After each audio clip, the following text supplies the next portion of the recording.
नमस्कार दोस्तों, आपके अपने YouTube channel civil engineering group में स्वागत है। आज हम आपको कुछ ऐसे चीज़ें बताएंगे जो आपको हमेशा छोटी चीज़ें मतलब छोटे फॉर्म में सुनने को मिलता है। आज उस चीज़ को हम आपको पूरा विस्तार से बताएंगे, ये चीज़ें होती क्या है। ये जो टर्म है, ये टर्म आप सुनते हो लेकिन आपके दिमाग से स्किप कर जाता है कि आखिर इसका फुल फॉर्म होता क्या। मैं आज आपको इसके बारे में बताऊंगा। तो दोस्तों, अगर हमारे चैनल पे आप नए हो तो सब्सक्राइब कर लें और बेल आइकन को प्रेस कर लें, जो कि ऐसे लेटेस्ट और अपडेटेड वीडियो आपको मिलते हैं। तो दोस्तों, जो OGL है, ओरिजिनल ग्राउंड लेवल, और एक NGL है, इसे नेचुरल ग्राउंड लेवल बोलते हैं। तो OGL जो होता है और NGL में कुछ डिफरेंस नहीं होता दोस्तों, ये दोनों एक ही चीज़ होती हैं। कहीं ये OGL लिखता है, कहीं पे NGL लिखता है, ठीक है। तो ये दो चीज़ें हैं जो आपको पता होना चाहिए कभी भी किसी भी साइट पर जब वर्किंग स्टार्ट कराते हैं तो, ठीक है दोस्तों। तो OGL और NGL में आपको पता चल गया। तीसरा टर्म है FGL। अब FGL क्या होता है? फिनिश ग्राउंड लेवल होता है। मतलब कहीं भी काम चल रहा है, जो जब वो फिनिशिंग पे आता है तो एकदम जो टॉप रहेगा उसका वो जो लेवल रहेगा वही उसी को बोलते हैं फिनिश ग्राउंड लेवल। तो दोस्तों, ये ऐसे ऐसे टर्म हैं जो आपको याद हो जाएंगे। अब एक नया टर्म है FFL, मतलब फिनिश फ्लोर लेवल। अब फिनिश फ्लोर लेवल दोस्तों कहाँ यूज होता है? जैसे आप मकान बनाते हो, मकान के अंदर जो कमरा होता है, कमरे को अंदर जो PCC करते हो ना, तो PCC का जो टॉप होता है उसी को FFL बोलता है, मतलब फिनिश फ्लोर लेवल। कि फ्लोर का अंत, मतलब फ्लोर उसके ऊपर है नहीं, वो फ्लोर लास्ट है, ठीक है। ये आप अक्सर देखते होंगे बिल्डिंग में। तो दोस्तों, ऐसे ही इंटरेस्टिंग वीडियो के लिए आप लोग बने रहिए वीडियो में। वीडियो को स्किप मत करिए, आगे ही आपको और अच्छी अच्छी जानकारियाँ हम आपको देते रहेंगे। और नेक्स्ट टर्म क्या है दोस्तों कि एक होता है HFL। ये हाई फ्लड होता है। ये हर जगह का, हर एक एरिया का, हर एक रीजन का अलग अलग HFL होता है। जो मतलब जो फ्लड का जो लेवल होता है कि वहाँ पे इतना हाई तक फ्लड आने की पूरा वो होता है, इसका सर्वे वो फिक्स होता है। हर जगह का HFL अलग अलग होता है, ठीक है दोस्तों। तो आपको ये जो छोटे टर्म सुन के आपको बहुत देखा। देखिए, नया टर्म हमारा है ED मतलब एक्स्ट्रा डेप्थ। एक्स्ट्रा डेप्थ ये आप अक्सर सुनेंगे जब रेलवे OHE में जो फाउंडेशन होती है, तो वहाँ पे आप सुनोगे कि ED देना है। ED देने का मतलब क्या है कि वो गड्ढा और करना है, ठीक है, एक्स्ट्रा डेप्थ। तो ये शॉर्ट फॉर्म का हमने आपको बताया, फुल फॉर्म। अब उसी में SB होता है, सुपर ब्लॉक। SB का फुल फॉर्म होता है सुपर ब्लॉक। आप ये भी जब OHE फाउंडेशन में आप जाएंगे तो आपने सुना होगा कि वहाँ पे SB और ED हमेशा बोलता है, तो उसमें समझ में नहीं आता है लोग को कि मतलब ये होता क्या है। इसीलिए मैं दोस्तों आपको बता रहा हूँ ED और SB। अब दोस्तों, नया टर्म RL। अगर आप रेल लाइन के आसपास में कहीं भी काम कर रहे होंगे तो वहाँ पे RL आपका देगा, मतलब टॉप आपको RL लेना है। OHE में काम कर रहे हैं किसी भी मतलब रेल के किनारे का, तो वो रेल लेवल होता है। RL का मतलब रेल लेवल। और दोस्तों, रेल लेवल को ही हम डाटम लेवल मानते हैं, डाटम लेवल मान के चलते हैं, ठीक है दोस्तों।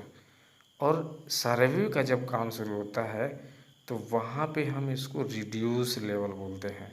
RL का फुल फॉर्म वहाँ पे रिड्यूस लेवल होता है, ठीक है। जो कम करने का लेवल होता है वो हम सर्वे में इसको यूज करते हैं। जब मतलब जो लेवल होता है वो ट्रांसफ़र जब हम करते हैं एक जगह से दूसरी जगह पे, तो रिड्यूस लेवल देखते हैं, ठीक है दोस्तों। तो ये रहा ना आपको इंटरेस्टिंग, आप इसको अंत तक देखिए दोस्तों। अभी हम आपको और सारे पॉइंट हैं, कुछ शॉर्ट फॉर्म हैं, उनका फुल फॉर्म मैं आपको बता रहा हूँ। आपके लिए हमेशा लाभकारी ही होगा ये, क्योंकि अक्सर छोटी चीज़ें सुनने के बाद लोगों को लगता है अरे इसका मतलब क्या होता है। जैसे दोस्तों TBM है नया वर्ड। इसका मतलब होता है टेम्पररी बेंचमार्क। ये भी हम जो यूज करता है एक जगह से दूसरी जगह पे जब हम लेवल ट्रांसफ़र करता है या फिर रेल लेवल से लेवल लेता है तो हम वहाँ पे यूज करता है टेम्पोररी। ठीक है, एक बेंच मार्क बना लेता है। जैसे मान लीजिए साइड से मतलब रेल से ट्रांसफ़र कर लिए साइड पे, तो कुछ देर के लिए उसको बेंच मार्क बना के रखे, फिर उसको हम हटा देते हैं।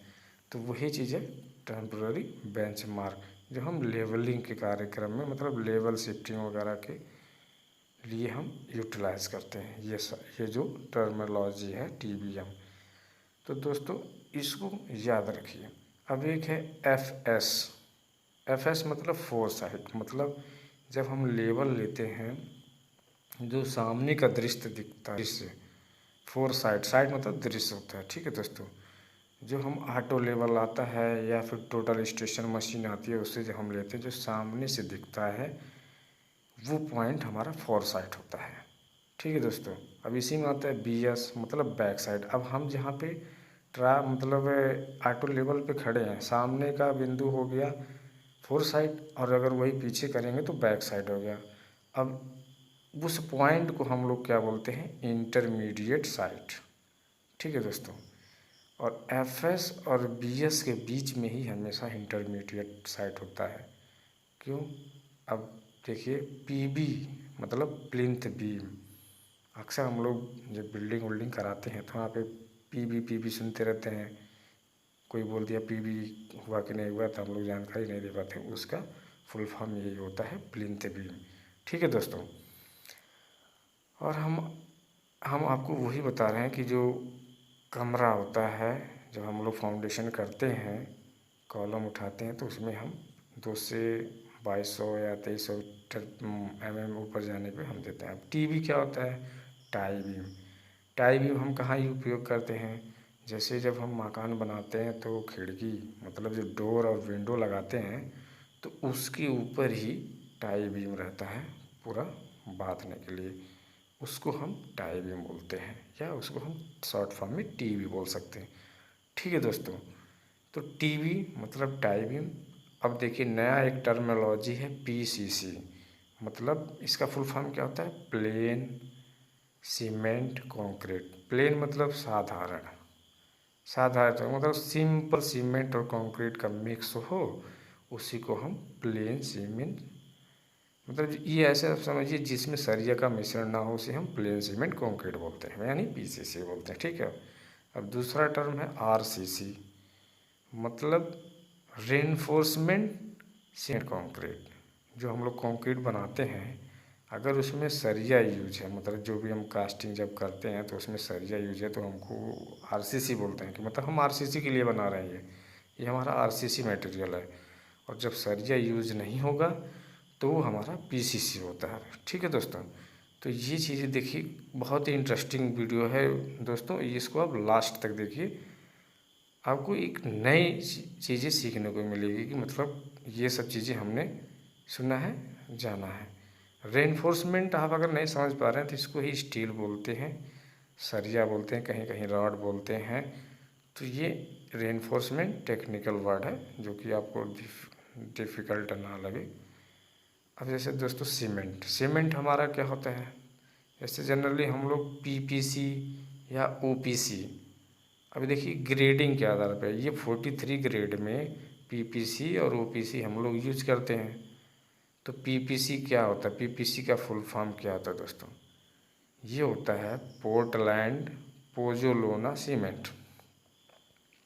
ठीक है, जो PPC होता है पोर्टलैंड पोजोलाना सीमेंट होता है। ठीक है दोस्तों, पोर्टलैंड पोजोलाना सीमेंट। और जो हमारा OPC होता है दोस्तों, सीमेंट, ऑर्डिनरी पोर्टलैंड सीमेंट होता है, ऑर्डिनरी पोर्टलैंड सीमेंट। और जो OPC होता है PPC उसे हम हमेशा ये 3 महीने में एक्सपायर हो जाता है सीमेंट, इसलिए इसमें वीक का मार्क लगा होता है, वो चीज़ें हमें देखना होता है साइट पे। अब OPC ऑर्डिनरी पोर्टलैंड सीमेंट, अब दोनों में देखिए क्या अंतर है कि जो ऑर्डिनरी पोर्टलैंड सीमेंट होता है इसको हम लोग कमर्शियल पर्पज़ के लिए यूज़ करते हैं। कमर्शियल पर्पज़ जैसे मतलब मल्टी स्टोरेज बिल्डिंग बन रहा हो, कुछ हॉस्पिटल बन रहा है, कॉलेज बन रहा है, स्टेशन बन रहा है, ये सब में हम लोग ओपीसी ही यूज़ करते हैं। और पीपीसी अक्सर हम लोग गाँव में यूज़ करते हैं। और इन दोनों में अंतर क्या है कि दोस्तों, ओपीसी को 6 से 7 दिन आपको मतलब क्यूरिंग करनी होती है। क्यूरिंग का मतलब होता है जो हम लोग पानी डालते हैं हीट ऑफ हाइड्रेशन निकालने के लिए सीमेंट का, उसको हम क्यूरिंग बोलते हैं। और जो पीपीसी होता है दोस्तों, उसमें मिनिमम 14 डेज आपको क्यूरिंग करना होता है। ठीक है दोस्तों, तो आज के वीडियो में इतना ही। बाकी धन्यवाद आप लोगों का।